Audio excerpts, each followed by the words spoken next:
mic up. This is legacy emotion. For vision of victory, trailblazing the path. Mind sharp, words heavy, every bar got class. Iconic by nature, pioneer by design. History in the making every time she aligns. Doctorate dreams, but the roots run deep. Built from the grind, now the whole world speaks. Culture, purpose, power when she steps in the room. Drop gems so real, make the future zoom. Yeah. This is iconic pioneers. Hear the story unfold, where the fearless lead and the truth gets told. Every voice legendary, every lesson precise. Hosted with wisdom, Dr. Tabatha Russell on the mic.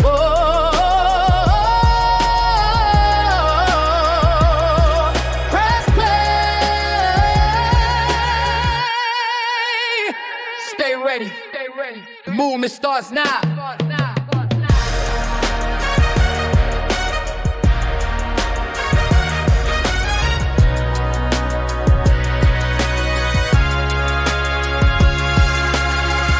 Welcome in, everyone, to the Iconic Pioneers podcast, where extraordinary visionaries, disruptors, and pioneers reveal the raw truths, the game-changing strategies, and the bold mindset shifts behind their success. This show isn't for the faint of heart. It's for those building leadership, luxury, and legacy on their own terms. And today, can I just say that I have a super amazing guest, Miss Katherine Coles. She is doing some amazing things, and she is changing the landscape of leadership. So welcome in, Miss Katherine. How are you? Thank you for having me. I'm doing great this morning. Happy New Year, by the way. I know this is so amazing. We have the opportunity to do this show into the new year of 2026. So I'm so excited, and I can't wait to jump right into our conversation on today. But before we do that, go ahead and introduce yourself. Tell everybody who you are and where you're joining us from, and the genius that you share with the world. So my name is Katherine Coles. I am the CEO and founding principal of Decalō Leaders. I sit in Norfolk, Virginia, and the genius I bring to the world is a new way to lead, a new way for leaders to connect with their team and build and develop high-performing, resilient, committed leader-team partnerships. Oh, I love that. I love that. So what does being an iconic pioneer mean to you personally? Personally is that very thing that I just shared, teaching people to lead differently. People think that it should be a leading from authority and title. Instead, there is something that's missing. And so being an iconic leader, a pioneer, is I am saying, let's do this differently. Let's lead from a place of relationship. Let's lead from a place of ethics. Let's lead from a place of integrity. I love that. I will say that I definitely know that you are helping leaders to change the landscape of their business as well as their leadership styles and how they can impact their companies. So tell us about that defining moment where you realized that you weren't built to follow the crowd. Like, I know in order to be an iconic pioneer, that means that you're out front, right? So what was that thing that really changed the way that you led from the front? So I thought about this, I think about this question, and I realized that at this point in my life, it's been a long journey, and there are different things that have shifted, and it's been a I don't know if there was one defining moment, as there were a lot of little moments, but one I want to go to that really shifted my life and my career is in 2008 when I was working at Fannie Mae and the housing bubble burst, and things changed in the organization drastically. And the new CEO decided that the culture of the company needed to shift people needed to be more forthcoming with their truth. People needed to get the freedom and the psychological safety to speak to people in power, to speak truth to power. And I signed up to be a change leader in the organization to shift the culture drastically. And from there, I got my master's in organization development and have been consulting with leaders and teams to create that environment of psychological safety and leader team partnership ever since. Wow. Psychological leadership, right? Like helping them to now understand why the team operates in the way that it does, right? Like I so Exactly. love human behavior. I so love emotional intelligence. Like all of that is right in my wheelhouse. It makes me happy, right? So every leader faces some sort of resistance at one point or another Mm-hmm. in their career as well as in their business. So, what's Mm-hmm. one obstacle that almost broke you, and how did you overcome it? An obstacle that almost broke me. There have been many throughout my leadership journey. I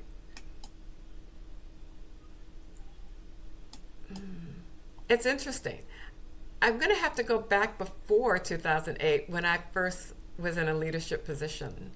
And I hadn't received any leadership development, no training, no, no insight as to how to lead other people. And I hired my first person to my team, and it was rocky. It was rocky, and it was a mess. And it was my fault because I didn't know what I was doing. I was thinking I had the title, therefore I had the authority, and they should do what I say. And it didn't work out that way at all. And that almost broke me. I I was devastated. I was embarrassed, and I was overwhelmed. And I would say, how did I overcome? My faith gets me through a lot. My faith gets me through everything. I had to go to prayer. I had to do some self-assessment. I had to look at how did I contribute to that current situation? Mm. And then I had to seek coaches and mentors and workshops on my own. My company wasn't providing it, so I had to seek out training and development opportunities on my own so that I could learn from my mistakes and not be broken by them. Wow, that's really good. You shared a lot in that statement because I know that I've been in upper level management since almost the age of 18, right? Fresh out of school, a lot happening in my life, and I got there almost the old school way of being the senior person in position, and they turn around and look and say, we're going to promote you, right? And Mm-hmm. sometimes that's not always the best way because, like you said, there was no formal training and all of that. And when I asked about it, they chose to send me to another location to get Mm-hmm. trained and then bring that information back. And I will say institutional knowledge is great, right? Having that opportunity to be able to get trained in the place that you're going to work among the people that you're going to supervise. However, when they take you outside of that element, it opens your Mm-hmm. eyes to so many different things. So I came back like, oh my gosh, like it was at least 20 things that we were doing wrong that we could improve upon and all of that. So Mm-hmm. I, immediately went to work. So, with that being said, though, how do you balance building wealth, influence, and impact without sacrificing your authenticity? Because I know that even when I came back to the location, it was like I felt like a new person, and all the goodness that I had learned that I had spent those 5, 6 weeks in the other location, I wanted to bring that back, but with a renewed insight and a new perspective. So, how do you preserve that authenticity in those areas? I remember Well, one, again, I go back to my faith. That keeps me humble and it keeps me open to the different perspectives of other people. The other thing that I pay attention to is and constantly seek is to learn how I impact other people. So I want to bring all of my knowledge and all of what I have and all of what I do and teach it because I am at heart a teacher. However, someone told me when I was in grad school that I have to meet people where they are. And by meeting people where they are, it keeps me authentic because I'm always listening rather than speaking. I am trying to hear where are they and how can I meet them there so that they are ready to move beyond where they are most often comfortable. Oh, I like it. And it's very easy to get comfortable when you're placed in a position, right? There's been, most of my jobs I've been in for several years. I had the opportunity to become an entrepreneur also early on in age as well. So I believe that longevity is the lifeline of the business, right? But sometimes when we get so comfortable there, it's hard for us to change sometimes even the little things. So It is.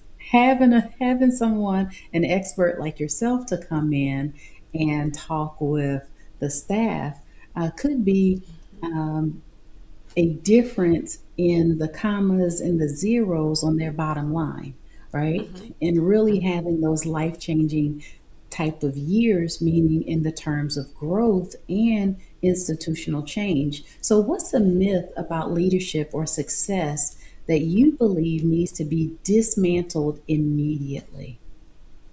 That the leader needs to know everything. Mm. I have researched leadership all the way back to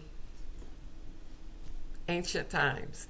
I've watched I've read through all of the different leadership styles and the leadership theories and the behaviors and the expectations. And even today, this belief started, oh man, in the 19th century. And that is the great man leader theory. And that is that the leader, great men or great people are born to be leaders. And even today, I meet leaders who still believe that they have to be this great person that knows it all. But that leader, follower, or leader team partnership is so critical.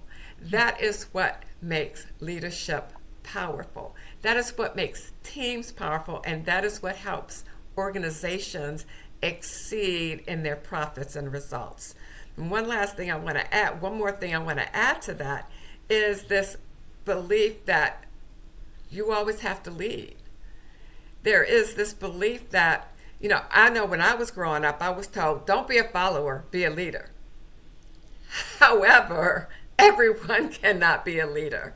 And what I have learned is every great leader can also be a tremendous follower because there is that support, there is that give and take. That leader who respects the leader team dynamic or the leader follower partnership not only leads, but they follow. They're willing and they're following another leader or they're following the expert on their team because it's not all about them, it's about the results. And they know that they need that team to achieve spectacular results, not average results.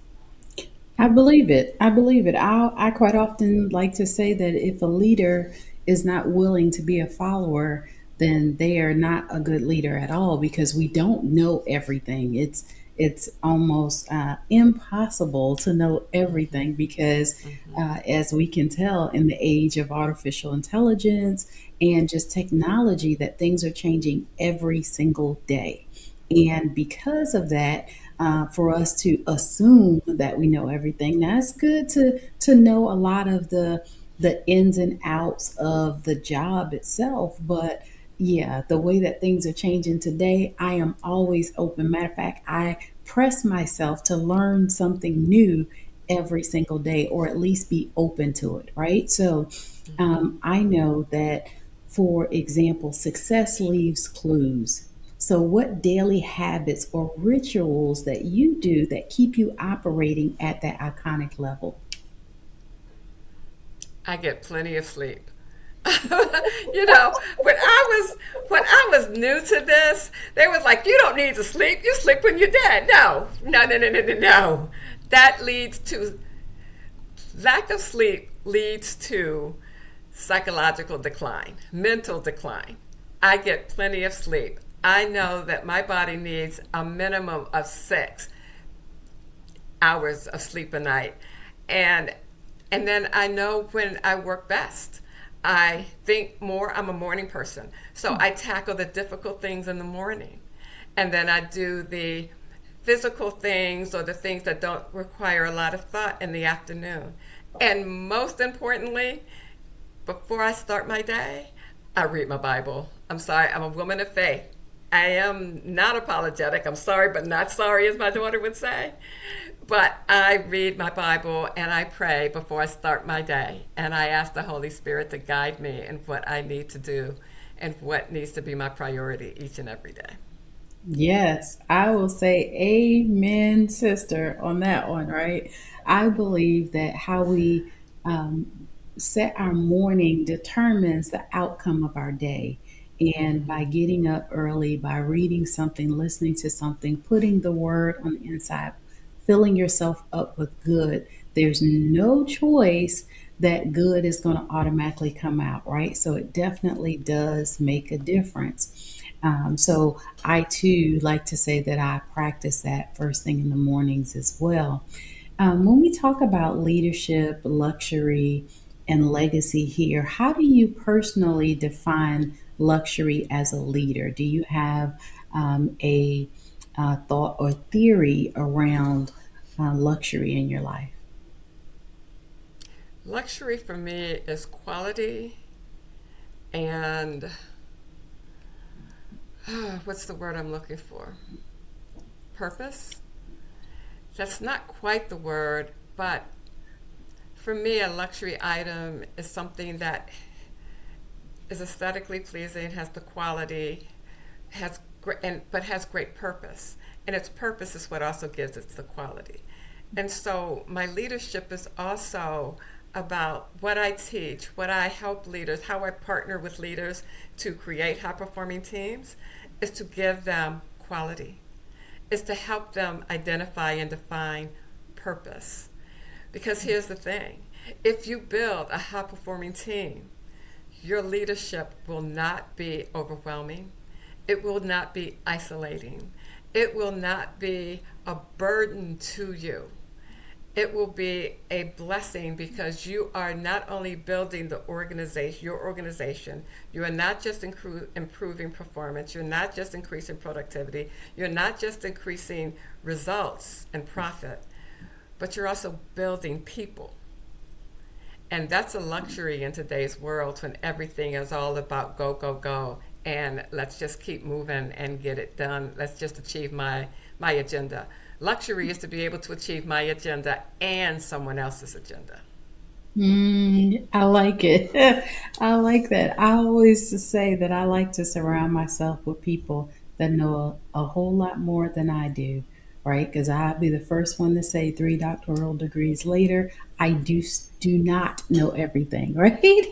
And so, because of that, having that high performing team allows you, though, the ability to be able to operate at peak performance at all times and be the leader and visionary that you need to be when it is determined, right? Or at all times, I would say as well.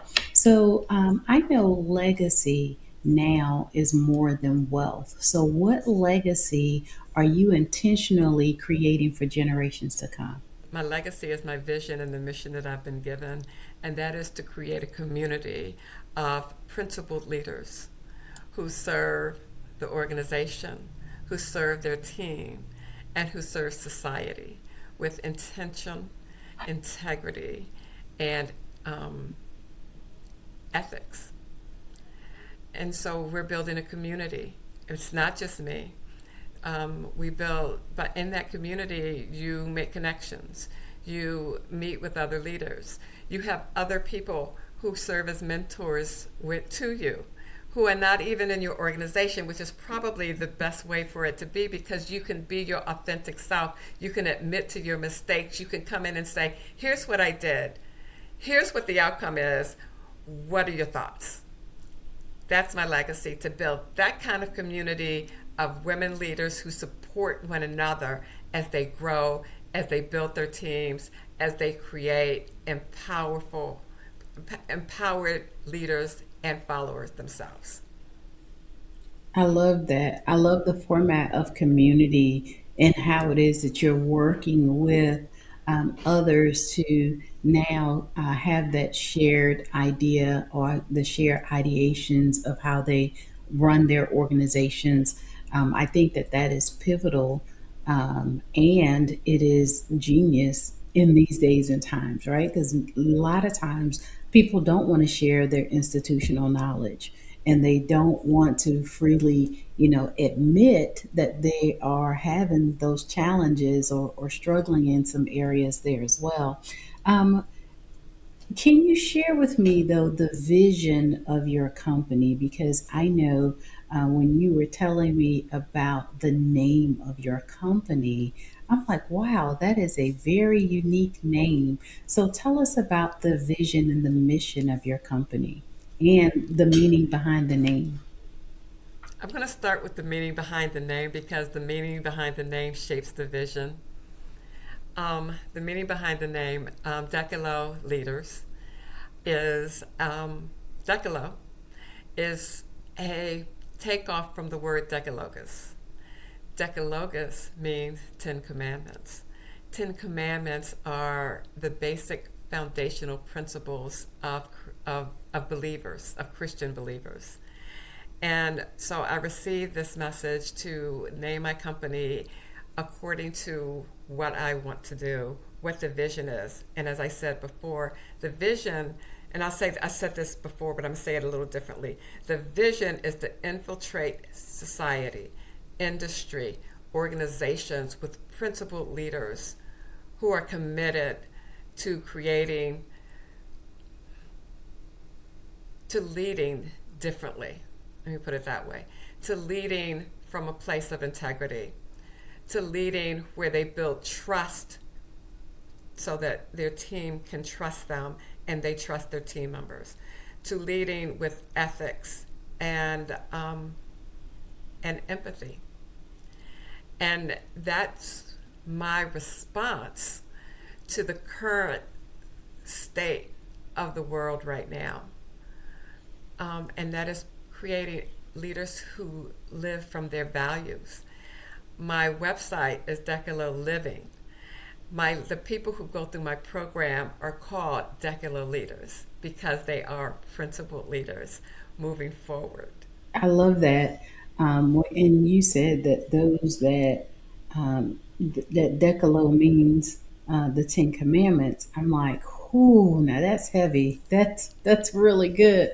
Living a life as a leader based upon the foundational principles that of your faith and what it is that you believe in is huge. So thank you so much for sharing that with us. Tell me about what's the boldest risk you've ever taken in your career, and how did it reshape your trajectory? Because I know that you have served as a executive leader as well as you're the CEO of your company today. So, what did that risk entail, and how did that, really help you to now be on this path?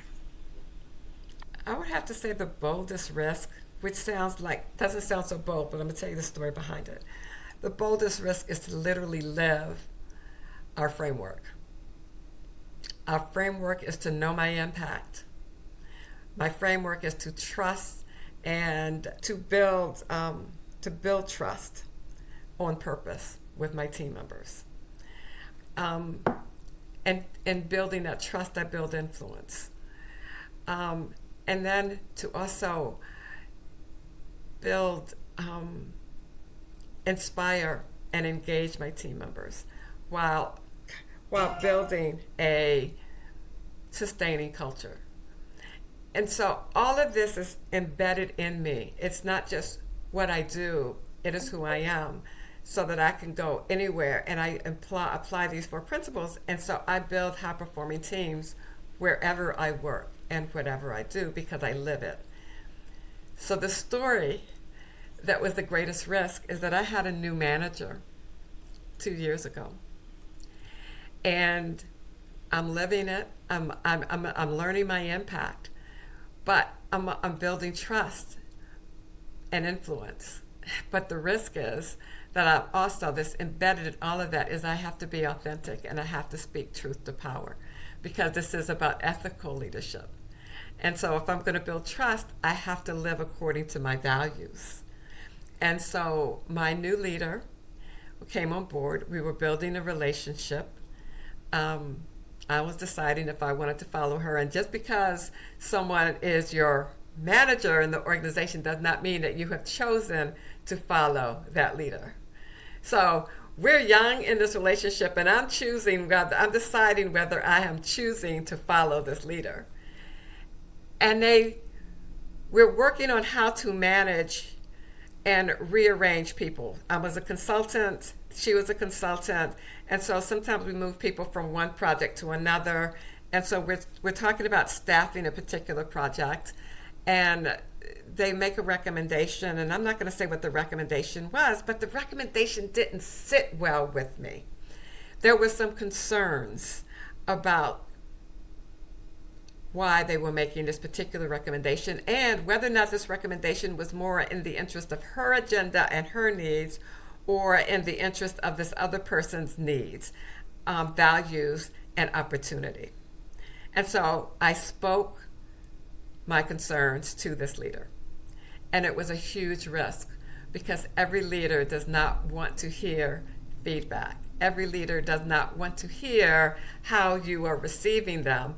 And it was in my intent, it was in my reason to share this was, 1, it didn't sit well, but 2, to decide if this was a leader that I could choose to follow. I love it. I love it. You said it well about it being a new relationship, and I believe that in leadership, building those relationships, fostering that environment that you can have the open dialogue and you can talk through whatever the challenges are, is a key to success. It's one of the keys anyway. So I love that you chose to take it head on, because it didn't sit well, and we'll be positioned with those decisions on a regular basis, right? But when you stay true to who you are, your core values, your morals, everything works out how it's supposed to, because at the end of the day, you have the ability to impact people's lives and their livelihood on a regular basis as far as being a leader. So thank you so much for sharing that with me. Now, for those that are listening who feel called to lead but question their power, what's your message to them? What is something that you want to leave with them on today to let them know that they're, right there on track, or if they need some help, what is something that you can impart into them today? Find a mentor. Invest in yourself. Even if the company won't invest in you, leading is not a natural. People say you're a natural leader. Just because you're a natural leader doesn't mean you know it all. Because as natural leaders, we also tend to lead from what we know. We lead from our own life experience. Therefore, we lead with, this is what I'm expecting of you, because, hey, it's common sense. And I am not a fan of this phrase called the common sense, because guess what? I didn't grow up in your household, and you didn't grow up in my household. I didn't grow up in your neighborhood. You didn't grow up in my neighborhood. So what was common there may not be common in the rest of the world. And so be willing to invest. It's worth it. Invest in your leadership development, even if your organization will not. I love it. And that is definitely taking or investing in yourself and taking control of the situation, right? Because if it's not available from the organization, by all means, I always say invest in yourself at the highest level available to you. Like don't cut no corners because I say I love me some me. So I am not going to take the chance or skimp out on me when I know what it is that I need. So thank you so much for being here on the Iconic Pioneers podcast on today. This has been super amazing. Share with the audience how it is that people can connect with you. So you can connect with me on my website. My website is www.decaloliving.com. That's Decalō, DECALO living.com. Because leadership isn't just what we do, it's who we are. And our Decalō leaders live their principles at work and at home, in their nonprofits, and in their communities. I love it. Thank you so much for being here on today. We'll have to have you back again sometime at a later date to understand how things are going and more of the impact that you're making in the world. So thank you all for tuning in to the Iconic Leaders podcast, where we don't just build brands, we build blueprints for generations. Remember, icons aren't just born, they're built by those bold enough to lead unapologetically. Until next time, keep leading, keep building, and keep breaking every limitation. Thank you so much for being here. This is Iconic Pioneers. Hear the story unfold, where the fearless lead and the truth gets told. Every voice legendary, every lesson precise. Often with wisdom, Dr. Tabatha Russell on the mic.